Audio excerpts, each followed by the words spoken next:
están? Muy buenos días, tardes, noches. Como si lo decimos por protocolo, porque esto va a vivir mucho tiempo en las redes sociales, pero se estrenará en alguna noche en Capital 21. Este espacio conversando que es un poco un capricho, algo que vemos a alguien que nos interesa, viene alguien a la Ciudad de México, queremos platicar con él y pues se nos da la gana y podemos poner el programa a la hora o el día que queramos. Y me gusta recibir a Omar Rincón. Hola, ¿cómo están? ¿Cómo me les va a todos por allá? Que les puede decir muchas cosas de Omar, que es hincha de fútbol, es académico, es... No, yo diría que soy un fraude porque hablo de cumbia y no sé bailar, hablo del baile. Hablo de digital y no tengo redes digitales.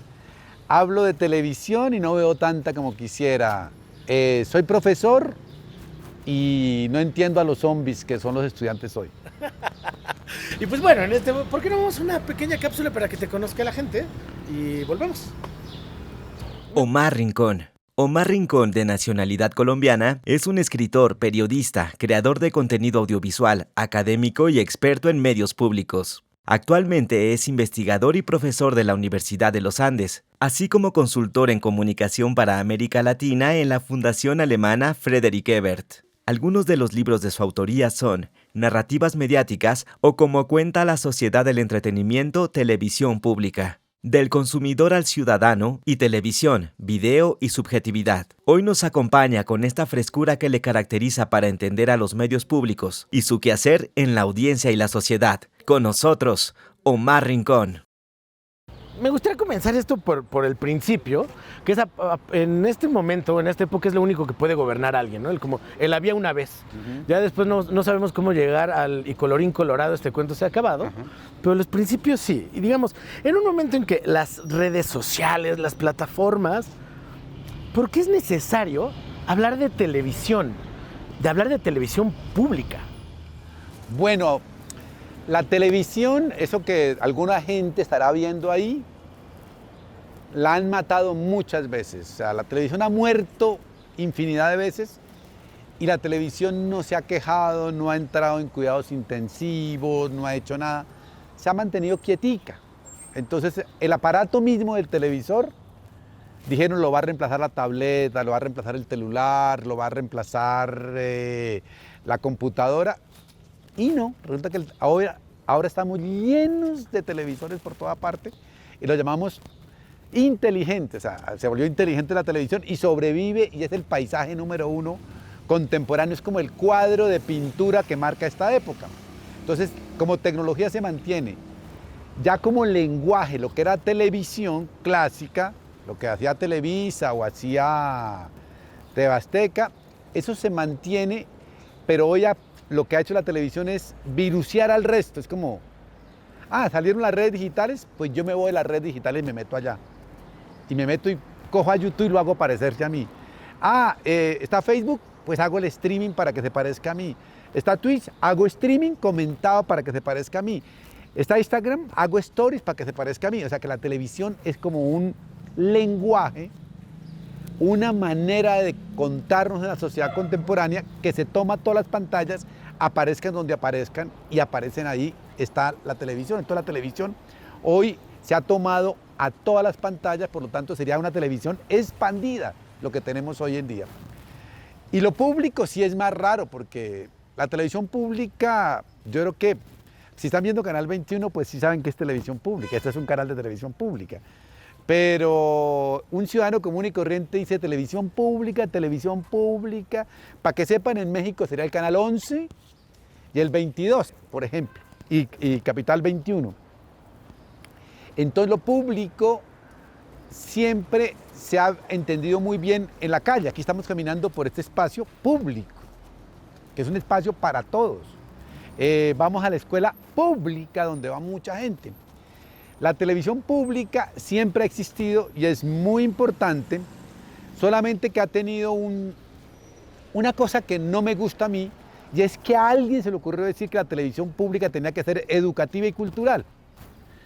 Entonces ya de entrada tenemos un problema, porque entonces yo no voy a aprender en mi casa una televisión para que me enseñe, si ya estamos aburridos de que nos enseñen, y para que me hablen de una cultura que no tiene que ver con mi cultura y que me van a dar clases de una cantidad de gente aburrida como yo, entonces ya la televisión pública en ese sentido perdió porque es educativa y cultural, y algunas veces le ponen que debe ser informativa, o sea, y le han quitado como ese INRI o esa pócima buenísima que tiene la televisión, que es entretenimiento.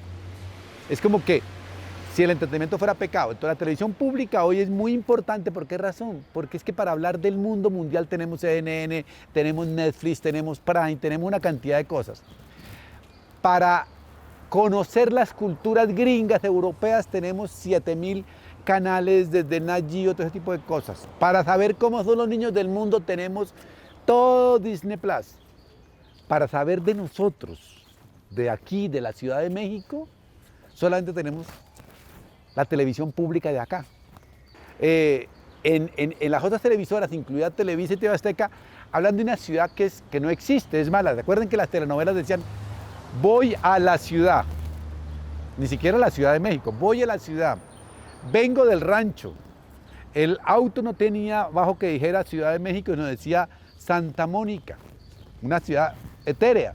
Entonces, la televisión pública es muy importante en el siglo XXI porque es donde están los contenidos, las estéticas, las voces, las narrativas que más se parecen a lo que yo soy como ciudadano de un país o de una cultura. Oye, Omar, a ver, con esto que decías ahorita, me quedo con dos palabras. Una, entretenimiento. O sea, como que vemos que en algún momento alguna serie de televisoras con intereses y tal, se apropiaran de la palabra, del concepto, de la tarea, del propósito. Y dijeron que el propósito iba a ser entretener y además hicieron como cuáles eran las personas que eran televisables o televisivas. Y entonces no hay todo es un lugar indeterminado en la telenovela y la gente que está en la tele no es la gente, para hablar de Latinoamérica, pues, ¿no? No es la gente que tú ves en la heladería o que ves en... No es como nosotros feos, ¿no? En la telenovela están todos güeros y bonitos. O sea, no hay una representatividad de nosotros los feos en el cuadro y eso nos ha significado o nos ha determinado la relación que tenemos con la pantalla. Sí, lo que pasa es que la palabra entretenimiento es pecaminosa. Si digo entretenimiento, el papá piensa, uy, pérdida del tiempo, están las drogas. Si digo entretenimiento en la Iglesia Católica de la derecha es como, oh, pecado, pecado, pecado. Si digo entretenimiento en la izquierda dice banalidad, pecado, pecado. El entretenimiento es pecado para la derecha, para la izquierda, para los adultos, para la cultura de élite, para el museo, para la escuela, para el ejército, para todos. El entretenimiento es un pecado. Y en televisión se convirtió que entretenimiento es igual a farándula. Entonces cuando hablan, y ahora las noticias de entretenimiento hablan de la farándula, entonces creen que entretenimiento es hablar de cantantes, que entretenimiento es hablar de vedetes, de chismes, de ese tipo de cosas, y entonces el entretenimiento se volvió una temática. La temática de entretenimiento es Entertainment Television, donde se habla del mundo de la farándula. Y creo que son errores completamente distintos, porque creo que el entretenimiento quiere decir la capacidad que tienen los seres humanos de pensarse a partir de las emociones. Eso es lo que es el entretenimiento. Pero además es que el entretenimiento en el siglo XV era algo que era popular, que estaba allá. El XVI, XVII, XVIII. En el siglo XX todavía había el entretenimiento allá y la cultura en el centro. En el siglo XXI, el entretenimiento dijo, señoras y señores, soy el que manda. La cultura, lo racional, lo argumentativo, lo escritural va para el ladito, va para el ladito. Y el entretenimiento queda en el centro y es lo que define la vida contemporánea. Hoy, cuando te subes, compras un teléfono, un plan de datos, tú compras un plan de entretenimiento. Ya no es de celular, no es dicen paquetes de entretenimiento, es lo que dicen ahí en esa parte, que funciona para mirar eso.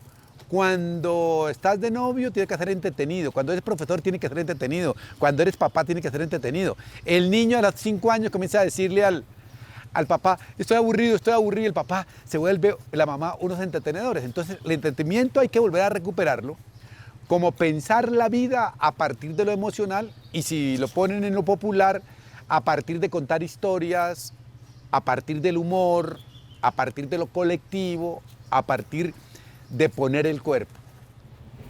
Oye, y en esto de la corporalidad, del momento, hay algo, digamos, en la época de la hiperconectividad y la disposición en todo momento del contenido que quieras ver, ¿no? Y en el formato, o sea, lo puedes ver en el celular, en la tablet, en tu pantalla, para la gente que tiene posibilidad de hacerlo, pues, ¿no?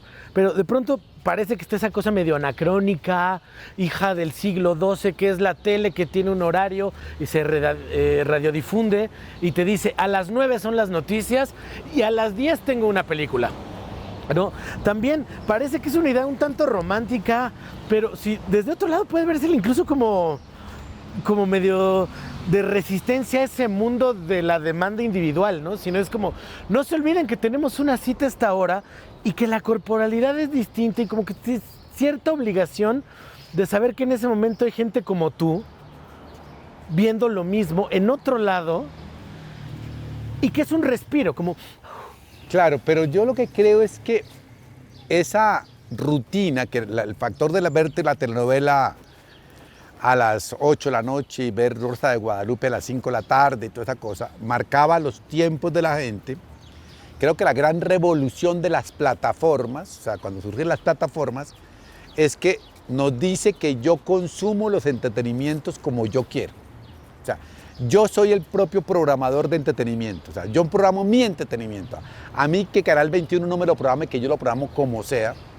Y eso es interesante porque la revolución digital fue eso, que pasó el control del emisor al que era el usuario. Y creo que esa es la gran revolución. La revolución no son los aparatos.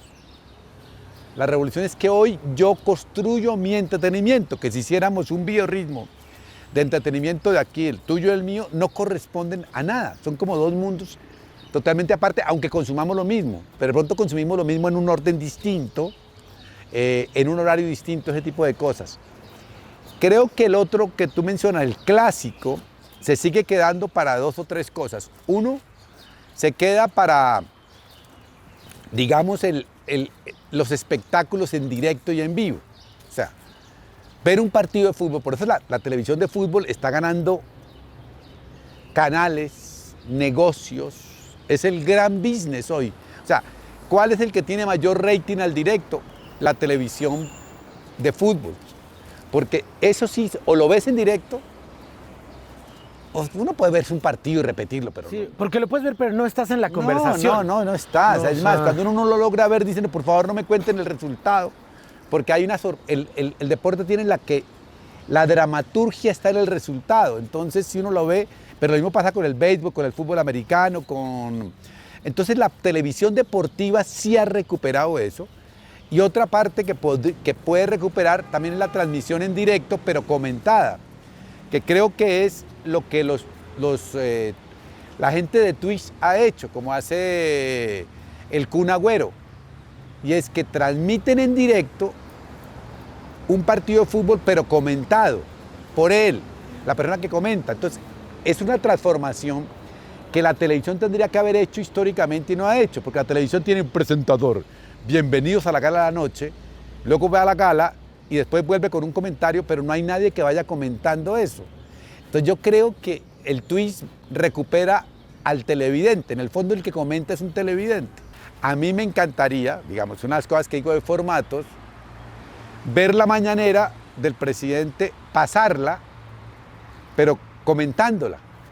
O sea, como que uno estuviera ahí y la periodista hace esa pregunta y entonces uno dice, oiga, periodista, pero pregunte mejor, ¿cómo va a preguntar eso?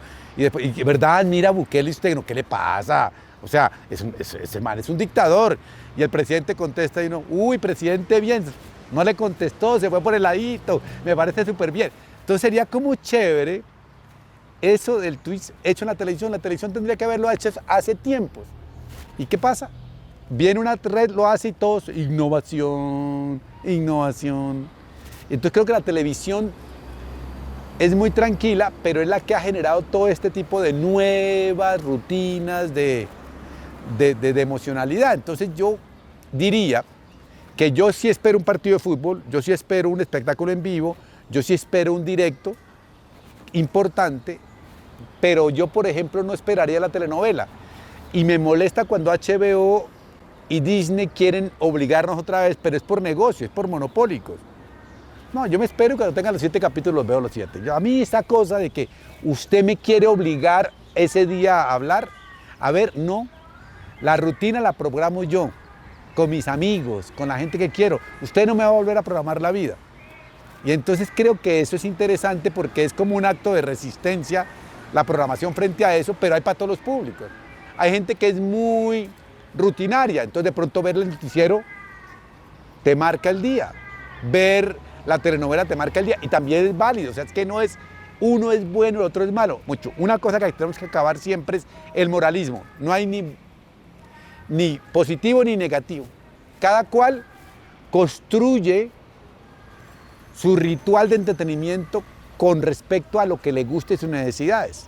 Por eso decimos que triunfamos nosotros, que es mentira, no, nosotros no triunfamos. Triunfaron los algoritmos y las empresas de plataformas tecnológicas, pero nos hacen creer que triunfamos nosotros. Le hicieron muy bien. Oye, pero hay como estas cosas que ahorita decís en la mañana que parecen medio contraintuitivas o que son la excepción que confirma la regla, ¿no?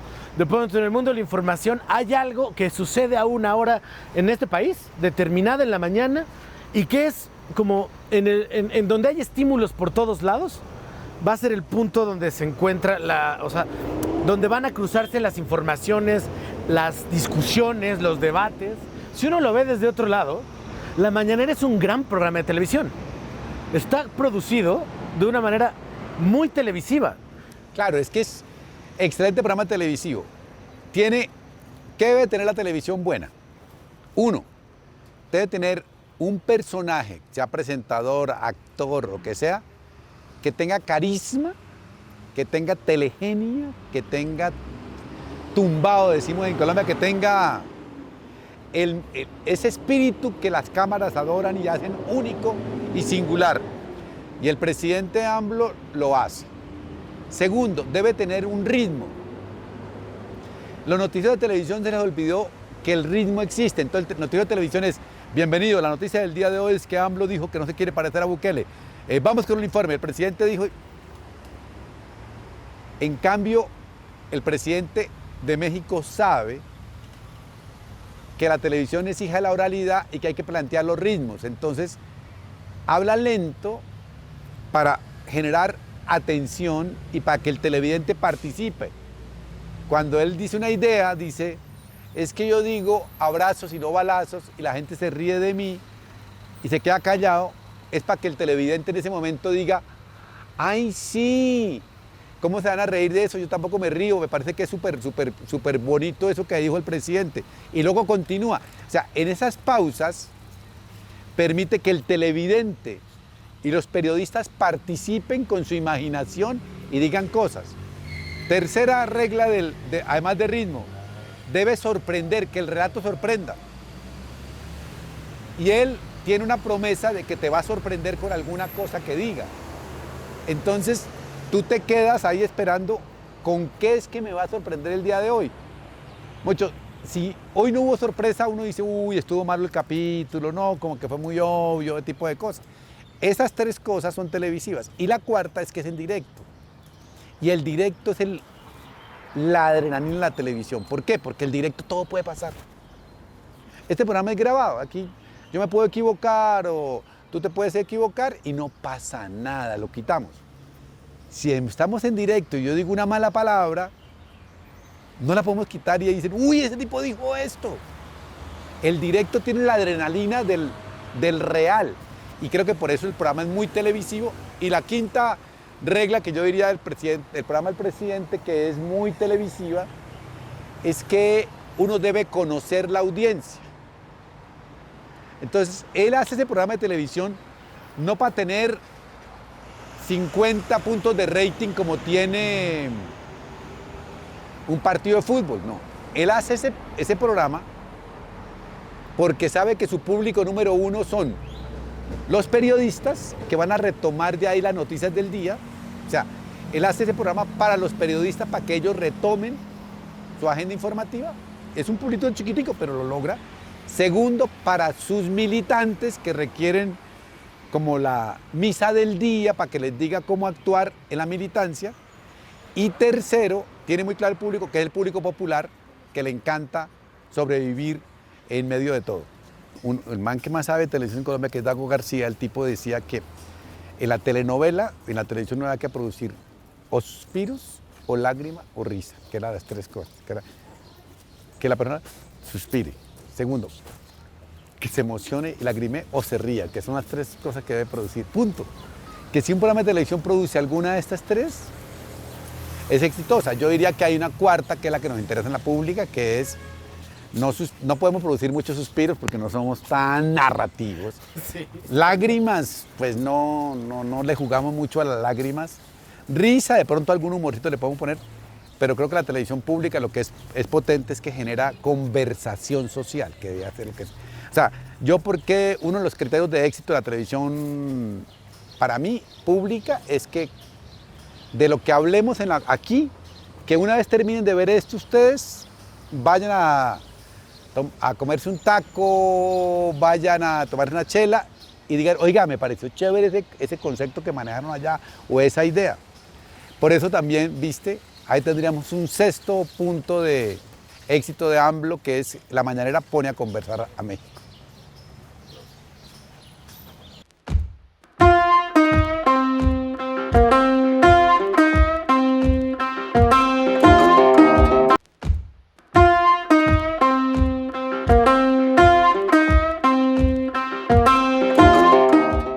Oye, ahorita hablábamos de lo que se trata. Al final también es un propósito lo que decías, ¿no? O sea, generar conversación, no solo desde el lado como impuestos, sino como... Yo creo que las cosas, su razón de ser es el propósito de uso, o sea, una herramienta es para eso, ¿no?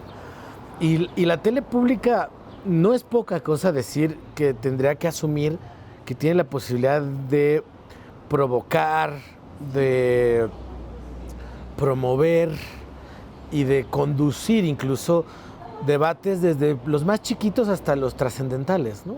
No, es que lo público está hecho de banalidades también, por ejemplo.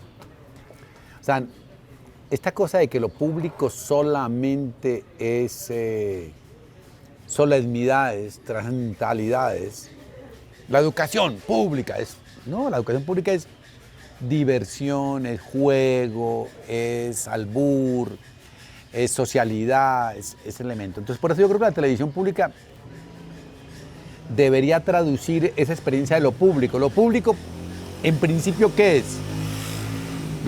Lo que nos concierne a varios. ¿Qué es lo que pasa cuando varios nos juntamos? Que la pasamos re bien. Nadie se junta para pasarla mal, ni siquiera en un entierro. Todos nos juntamos para pasarla bien. Entonces me parece que la televisión pública debe hacer algo que no está haciendo la televisión privada, y es generar conversación social, cualquier cosa, o sea, que me dé tema para conversar. ¿Por qué entramos tanto a las redes? O sea, nosotros estamos en las redes y comenzamos a mirar. Yo veo a la gente, porque soy un fraude y no tengo redes, pues yo veo en el metro y así, y la gente pasa y le da like al amigo, porque toca darle like porque si no el amigo se pone bravo y dele. Y llega un punto en que guarda el teléfono todo aburrido, que no encontró nada. Pero si encontró algo, le dice algo, ¿viste que pasó tal cosa? O sea, buscamos temas que nos pongan a conversar. ¿Qué otros temas ponen a conversar? Cuando uno era campesino en el mundo rural, ¿qué pone a conversar? ¿Lloverá hoy o no lloverá hoy? Es la conversa. ¿Estará bien para sembrar o no sembrar? ¿La gallina está enferma o no está enferma? El tema de conversación era eso. Hoy nosotros vivimos en las ciudades, la mayor parte, y vivimos perdidos de una cosa de estas. Entonces los temas de conversación los sacamos de las redes digitales, pero la televisión pública debía promover otro tipo de conversación. Oiga, ¿qué tal si conversamos acerca de, por ejemplo, qué significa leer hoy? Pero no con esa teoría de, señores, vamos a hablar de libros y lectores. Recomendamos a Vilas Mata, ese entrañable, auténtico y maravilloso eso, sino de pronto decirle al televidente, bueno, ¿quién lee? Díganos por qué lee el libro que leyó. Entonces manda una señora y dice, no, yo me leí este libro que se llama Perderme en mí. Me gustó por el título, Perderme en mí. La portada es bonita y se lo mando en mi selfie yo leyendo. Y me gusta porque al final yo aprendí, que uno sí es feliz, sino que uno le pone mucho cuidado a las tristezas que le montan la televisión. Listo. Oye, y no tiene que ver, o sea, desde que lo di, dos cosas. Una, no me gustaría quedarme con la duda. ¿Cómo hacerlo? Medio lo platicamos hace rato. O sea, en la televisión había una cierta solemnidad, pues pienso los 70s, 80s, la creación de la tele, lo que merece estar en la televisión, tener algo que decir, la mayoría de las personas, o sea, como una tribuna que es muy difícil habitar si no estás ahí. Y de pronto es... hablemos de más cosas y abrámoslos a todos, pero no, de pronto yo como siento o el problema o una cierta romantización por las personas que hacemos tele pública. O sea, como si tuviéramos al mismo tiempo una ambivalencia, decir, hay que hacer los temas que resuenen, pero no dejar de hacer y parecer y sentir o fingir, tener una cierta impostura de ser interesantes. Porque no tenemos presupuestos, pero tenemos ideas, y entonces tenemos que otorgar una cierta educación o una idea un tanto soberbia de cómo hacer las cosas. O sea, sí, yo creo que la televisión pública es elitista por naturaleza, y todos los que hablamos en televisión pública nos sentimos dando una lección. Estamos enseñando algo muy importante. Y yo creo que en el siglo XX podríamos hacer esto porque no había más que televisión. El siglo XXI, con la multiplicación de las pantallas, de las especies digitales, no es por competencia, sino que técnicamente tenemos que asumir que estamos en la igualdad de la anunciación con otras pantallas y que tenemos que hacer que nuestra pantalla la vean por lo que nosotros hacemos. La televisión privada se dedica a hacer realities y ahí la cámara, que tenemos estas dos cámaras, se mueven, esto, suben, bajan, porque no tienen nada que decir, entonces tienen que mover las cámaras. La televisión pública de pronto no tiene que mover tanto la cámara porque supuestamente tenemos que decir.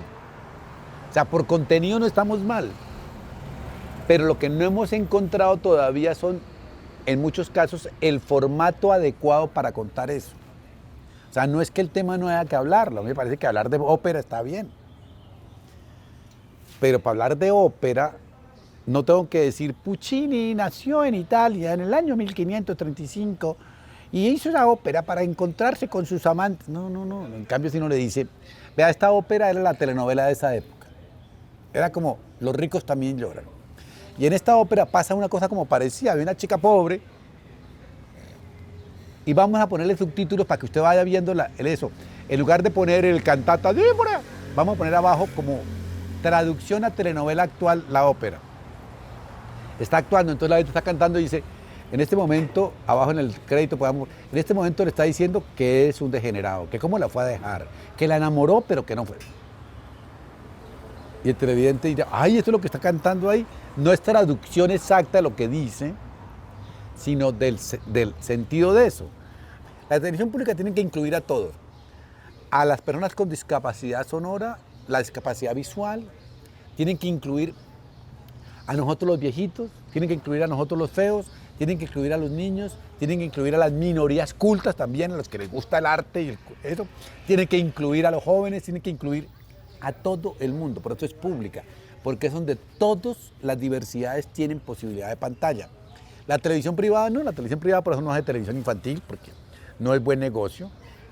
La televisión privada no hace cultura porque no le interesa la cultura. La televisión privada no le interesan los documentales porque cuestan mucho y no tienen suficiente televidencia. La televisión pública solamente le interesa los chismes, el espectáculo banal y algunos relatos ficcionales populares. Entonces se cuenta que todo el resto que no hace la televisión privada lo hace la televisión pública. Por eso es que la televisión pública vale la pena, por hacer eso. Y por eso el problema nuestro es que tenemos muchos contenidos, pero tenemos que encontrar los formatos para contar. Para que el televidente sepa el formato para contar esto que estamos haciendo es un formato de entrevista. Aquí ellos están buscando un formato que sea más ameno, con 2 cámaras, que sea más en la vida real, que sea más descontracturado, después cuando lo editen no sé qué van a hacer ahí, pero ve, entonces se arma un formato distinto de entrevista. Normalmente la televisión pública comete el error de todas las entrevistas hacerlas en estudio, en el plató, entonces todo se parece igualito. El programa de cocina se parece al programa de deporte y al programa de deporte. Y de pronto tenemos que llegar a hacer programas como de cada uno. Oye, o sea, como lo dices ahí, uno tiene, o sea, se queda como con cierta idea de esperanza. O sea, hay mucho por hacer, pero también es un terreno muy grandote. Y parece que también al hacer televisión pública tienes un gran permiso. O como si la gente de pronto dijera, voy a valorar más lo que intentas al resultado. Y eso en el mundo del intercambio rápido, ¿me entretienes o no? O sea, la gente tiene mucha disposición también a ver este tipo de contenidos. O sea, Claro, es que yo creo que el asunto es eso, es como lo público es donde aprendemos en colectivo. En lo público también queremos tener público, rating. Por eso, si nos está viendo, gracias, porque eso también está bueno que nos vean. Pero además de eso tiene que tener relevancia cultural, por ejemplo. Que sea un tema que nos permita pensar a México, por ejemplo.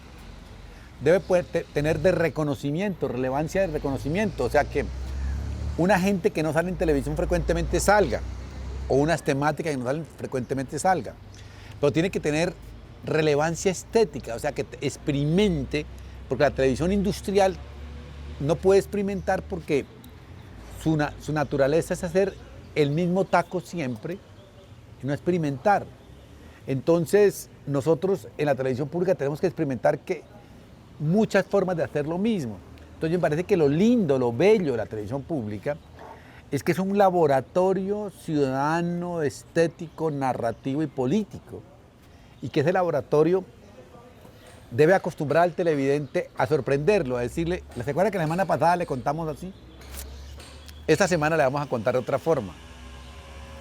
¿Ves? Que fuéramos con esa capacidad de inventarnos. Es difícil porque la televisión, para los que están allá, es una rutina. Aunque ustedes no lo crean, para hacer esta grabación hay 2, 4, 6, 7, 8 personas, 9 personas. Y no es tan fácil, o sea, no es una televisión que hace una persona, no la hace Diego ni la hago yo, ¿ve? Entonces también es complicado porque tenemos que mover un grupo humano, unos saberes, unas condiciones, casi que un programa de televisión es como un... ¿Cómo hacen ustedes? ¿Cuál sería ustedes más? Tal vez el más parecido es como... en Colombia decimos sancocho. Es como una comida de muchas cosas, pero hecho por 15 chefs. Antes sale bien, ¿me entiende? O sea, no es un cocinero que cocina todo. comestible al menos. Sí, no, por eso. Esto es así como una cantidad de gente poniéndole, cada uno se le pone la sal, este le puso el nopal, este le puso la carne, este le puso el taco, este le puso... Y después tiene que resultar. ¿Ve? Eso es lo que la televisión...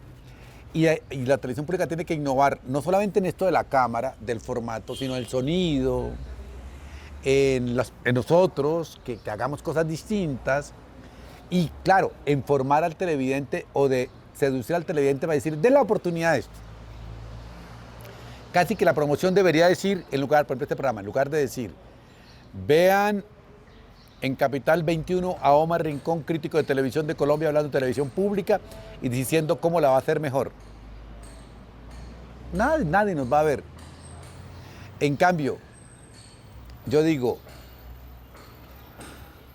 soy Omar Rincón, soy colombiano y les voy a contar 6 razones por las cuales las mañaneras son el mejor programa de televisión de México.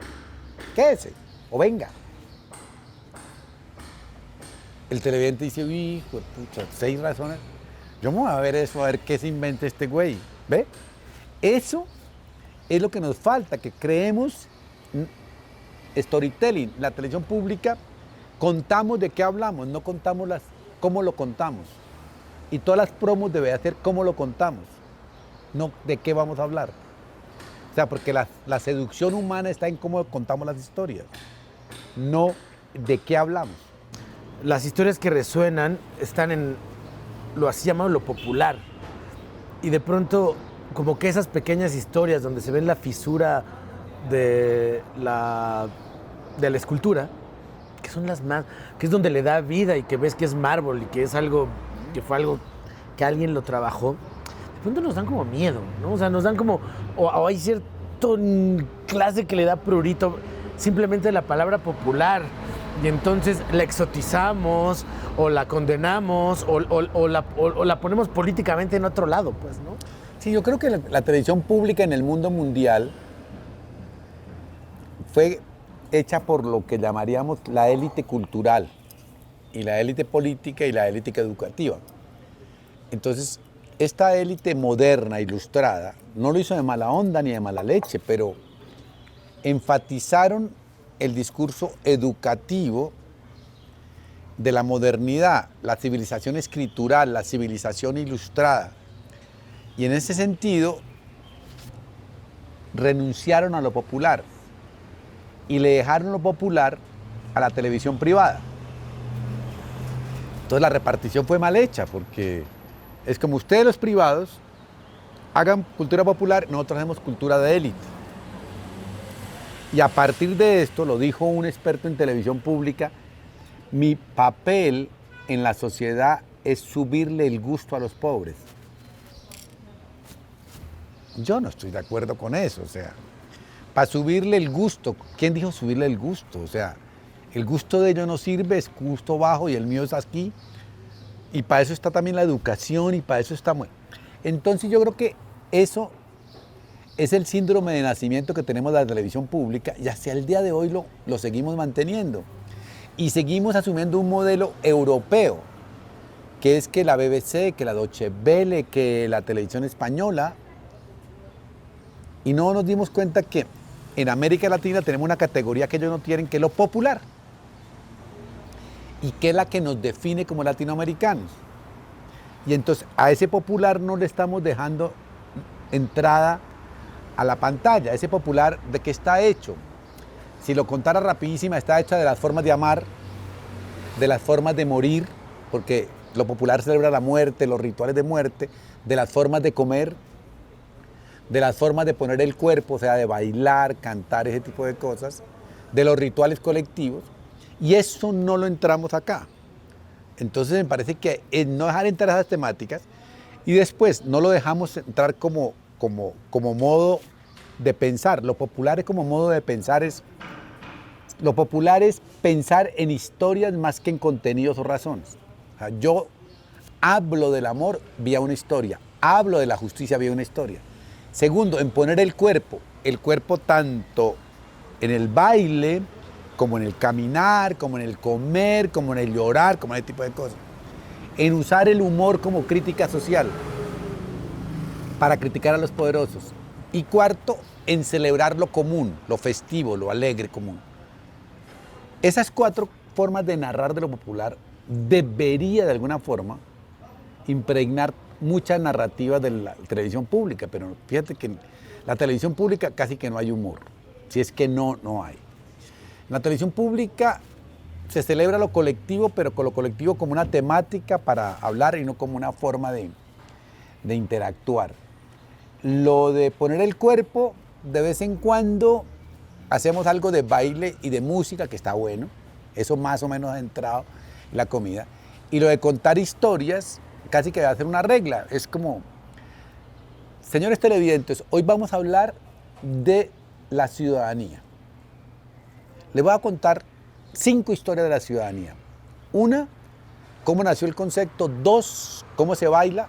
3, cómo sirve para el humor. 4, cómo te da poder político. Y 5, cómo si recuperamos el ciudadano vamos a ser mucho más chingones. Entonces, de alguna forma, intento hacer algo. Pero si te pregunto, ¿por qué la ciudadanía es importante? La ciudadanía es importante porque en la Edad Media, cuando comenzamos a hacer una cosa, yo digo, no me dice nada. Que es hasta despolitizante, ¿no? Claro, porque es que nos han dicho que ser ciudadano es votar.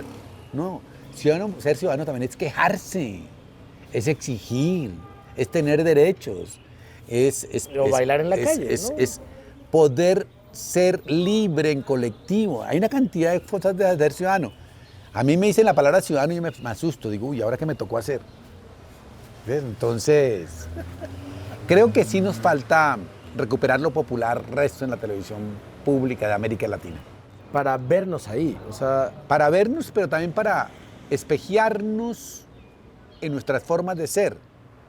O sea, como en la música se hace mucho porque la música no le piden contenido. Vea la diferencia con la música.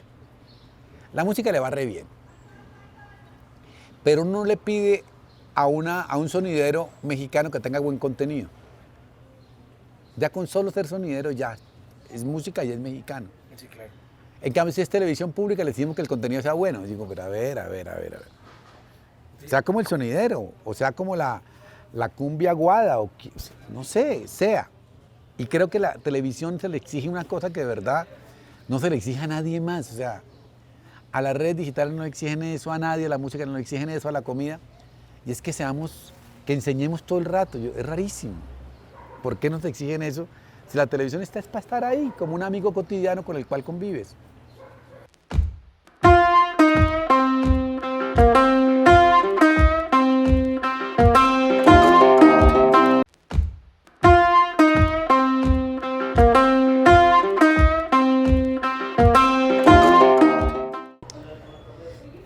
Yo veo críticos de todos lados. Pienso en México, son bien poquitos los críticos de televisión. Veo críticos de cine en todos lados. Es hasta como una carrera, sí, tiene una función social soy crítico de algo, soy crítico de otras, pero la tele, a pesar de ser tan importante, de habernos determinado, de educarnos el ojo, de hacernos citas, de habernos ayudado a entender nuestra infancia y que si eran caricaturas o el fútbol o las noticias, como que es algo que pensamos poquito, ¿no? Es que yo, por ejemplo, en la historia que yo tengo de vida, siempre cuando me preguntan cómo me definiría, hablando de televisión, digo, yo quería ser inteligente y me ganó la televisión. O sea, yo quería hacer libros de teoría de la comunicación, yo quería hacer libros de teoría estética, yo quería hacer eso. Pero siempre me han llamado, desde que era joven, a hacer televisión, a hablar de televisión, a criticar televisión. Entonces la televisión me ganó. Y lo que me he dado cuenta es que, como pasa con el entretenimiento, con la televisión, no habla bien de uno. Y normalmente lo que hacemos en la sociedad, todo lo hacemos para que hable bien de uno, para la performance de uno, de legitimidad. Si yo soy crítico de cine, habla muy bien de mí porque yo soy crítico de un arte que todo el mundo adora y que le parece la maravilla.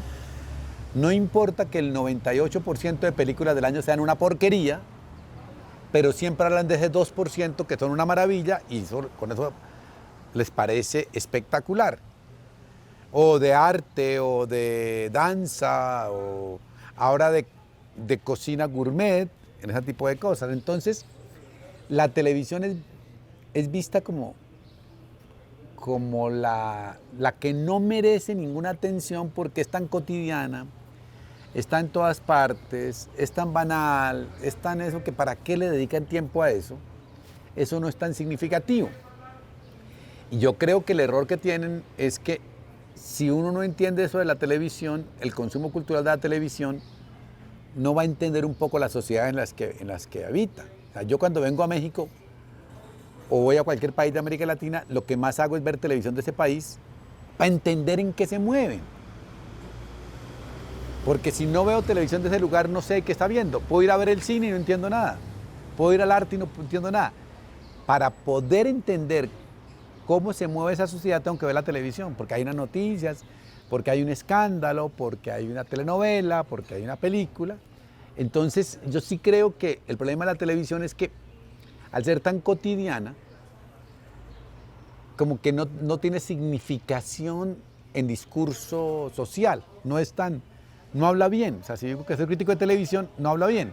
En cambio, yo sí creo que hay que retomar la televisión y la crítica como un lugar para pensarnos como sociedad.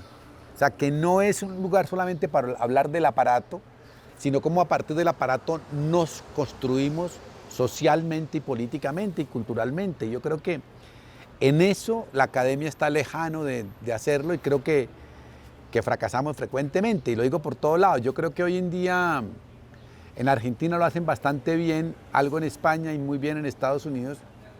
Si yo quiero pensar Estados Unidos, hoy en día de pronto un ensayo sobre Beyoncé es más importante que un texto del New York Times. Si yo quiero hablar del feminismo en América Latina, hablar de Karol G, la reggaetonera colombiana, y cómo frente al cuerpo que le hizo la revista GQ, que le puso así y le quitó unas costillas para que se viera súper cuerpo mainstream, esa chica dijo en Twitter y en Instagram, dijo, ese cuerpo no me autorrepresenta, yo no soy así, yo soy de redonda y me gusta. Eso hace más por la revolución feminista que muchos textos académicos, porque hace que muchas mujeres de Colombia y de América Latina digan, ajá, mi cuerpo es este, yo me autoempodero.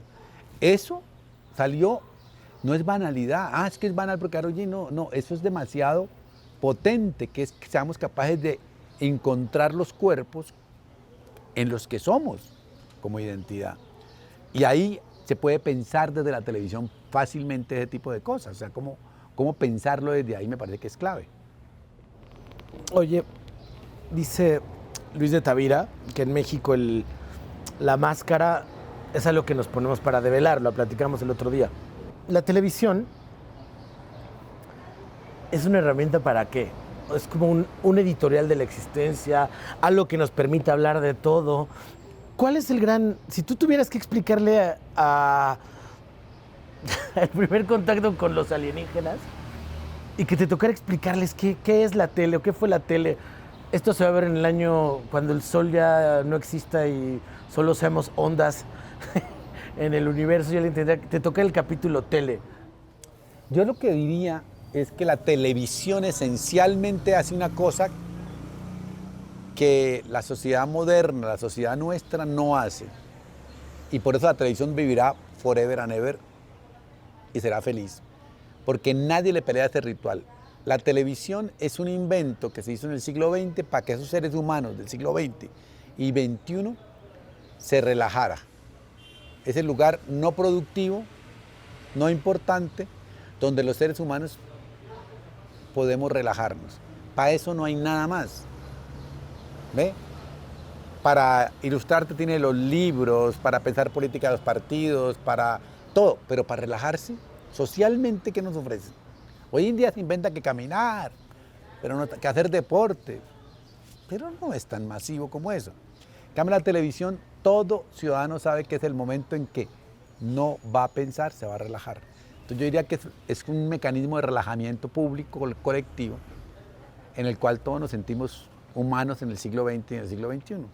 Y un poco las redes digitales han tratado de pelearle un poco eso, porque también es para relajarse, pero tiene un lugar adictivo que implica actividad. ¿Por qué las redes digitales no es lo mismo que la televisión? Porque las redes digitales es lo mismo de pasar el tiempo, pero tengo que todo el tiempo estar activado. No es que la televisión ni siquiera eso te pide, te dice, quédese quieto. Es como una amiga que le dice a uno, o amigo, oiga, no te voy a pedir nada, yo estoy aquí siempre que me necesites para que pases tu tiempo y te relajes. Entonces creo que es su gran invento, el relajamiento público colectivo. Y es, en un mundo de las ansiedades y el deber hacer, es un privilegio. Pues es un privilegio porque es que pues yo me pongo en el papel al revés. Me dicen, pero usted está celebrando la estupidez. Le digo, no. A ver, señor televidente o que por donde me esté viendo, porque ahora toca saludar es eso, ¿no?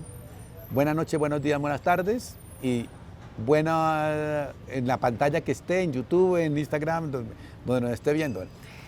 El tema es que, ¿cuánto al día somos inteligentes? O sea, yo me pongo a pensar. Me desperté a las 6 de la mañana. ¿Cuántos momentos al día tengo de alta inteligencia? Yo invito a que el televidente piense. Se sube uno al desayuno, uno ahí medio dormido.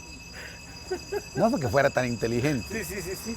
Se subió al metro o al bus o al colectivo, a la guagua, como se llame, o al auto, y uno va a través de la ciudad sin darse cuenta. Uno a veces llega a la oficina y dice, si es conductor, dice, oiga, ¿yo en qué momento cogí el periférico? ¿No se acuerda uno? Uno va así. Llega a la oficina y recibe órdenes y pone sellos y hace una cantidad de cosas. Sale a almorzarse. De pronto ahí, riendo con los amigos, se le ocurre una idea. Va por la tarde, llega a la casa, ¿verdad? no somos tan inteligentes como quieren. En cambio, quieren que la televisión sea, y si es pública, inteligente 24/7. No. O sea, algo en el ritual no está bien. ¿Ve? Entonces, yo creo que la relajación es un mecanismo social muy válido para que nos permite habitar este capitalismo que nos exige ser productivos, supuestamente, y aprovechar el tiempo para ser productivísimos. La televisión es el único momento que te dice, no sea productivo. Entonces yo creo que sí es un ritual, si quieren, perdido, pero que vale la pena. Otro que le está peleando un poco el ritual del relajamiento un poco son los deportes, el fútbol, por ejemplo, pelea eso, o el béisbol, pero no en la magnitud que pelea la televisión. De hacerlo. De que O de verlo, el fútbol. de verlo y de ser fan de un equipo, o sea, es un acto de relajamiento también. Sí, y que también parte del ritual de la tele. Claro, también ¿no? es O sea, ahí. como... Ahora ya, te cuenta cómo se juntan, como el matrimonio perfecto es deporte-tele. Son las dos cosas más importantes para relajarnos en la sociedad. Pero además hay otra cosa, ¿no? La exigencia es, vas al béisbol y quieres ver el béisbol o el fútbol y siempre tienes al amigo, la amiga, el conocido que trae toda la estadística y que dice, es que ha fallado cuántos pases Cuadrado, para hablar en términos de la selección colombiana, o Andrés Guardado, o sea, como que si te demanda una serie de cosas, o el béisbol y tener el era de cada quien, cuando el deporte en sí mismo, el béisbol en sí mismo te ofrece que es un triunfo sobre el tiempo el béisbol, porque no depende de la tiranía del reloj. Y también como si tuvieras que ser un experto en casi todo. Cuando hay un placer en ver si alguien mete la pelota en la portería o es que, por ejemplo, les habrá pasado a todos. Está la final del fútbol mexicano, Tigres Chivas. Y todo el mundo pudo ver el partido, pero hubo gente que no le interesaba, pero por estar con los amigos estuvo ahí. Simple, y no tenía que saber. Y no tenía que hacer nada. ¿Me entiende? Entonces, el drama de la selección de fútbol del campeonato de Argentina. El partido iba súper obvio y de pronto al minuto 80 se vuelve una cosa sublime y todos lo sufrimos, independientemente de que tuviéramos idea. Entonces, creo que eso, la televisión y el fútbol se han juntado perfectamente porque son los dos lugares de relajamiento y los deportes que tenemos en la sociedad y por eso cada vez van a triunfar más. Y no es criticándolo lo que tenemos que hacer es usarlos de metáfora para comprender la sociedad. Me parece que es lo que hay que hacer. Desde el fútbol y desde la televisión yo puedo comprender de qué estamos hechos políticamente, culturalmente. Ir a ver el fútbol mexicano es explicar qué es México hoy, con sus virtudes y sus defectos. Y ir a ver la televisión de Televisa y TV Azteca y Milenio, eso es decir de qué está hecho México hoy. O sea, no es tan banal como todo el mundo cree. México para mí es el paraíso de la cultura popular latinoamericana. Creo que todos somos mexicanos vía la cultura popular mexicana. Y si usted mira ahí, ustedes han incidido tanto en cultura popular porque está el Cantinfliar, está lo del Chavo, está también lo de Juan Gabriel, está lo de Monsiváis, o sea que hay una cantidad de gente que ha hecho que México sea significativo en lo popular y que hace propio de la mexicanidad. Y es una cosa que los intelectuales quieren intelectualizar, pero que no hace parte de la intelectualidad, sino hace parte de lo cotidiano. Entonces yo sí creo que es importante, pues, pensarnos en las imágenes que tenemos y que producimos de nosotros mismos. Y creo que el Chavo tiene mucho de mexicano de una época, ya esa época es distinta. Y creo que Cantinflas tuvo otra época. Creo que Juan Gabriel fue un sublime ejemplo para entender la mexicanidad del siglo XX. Y creo que hoy en día habrá otras cosas en las cuales entenderse. Desde el fenómeno de Peso Pluma a los Tigres del Norte. Como los Tigres del Norte era visto como lo feo, lo naco, y hoy es lo cool. Totalmente. Entonces, creo que eso demuestra que lo popular, y en el eso la televisión, la música, la comida, el fútbol, son espejos para entendernos como colectivo social. Pues yo creo que Ahí estamos, no hay más que decir más que ver tele, ¿no? Hay que ver la tele y además recordar que en la televisión pública los feos también tenemos derecho a estar. Pues muchas gracias. Esto es Conversando. Nos veremos en alguna otra vez cuando haya alguien que nos interese o queramos divertirnos o simplemente echar una nieve. Gracias a la gente de Roxy por darnos las facilidades para grabar aquí este día, esta tarde, esta noche, por la pantalla que nos vea. Tele pública cada vez más pública. Esto es Conversando en el 21. Muchas gracias.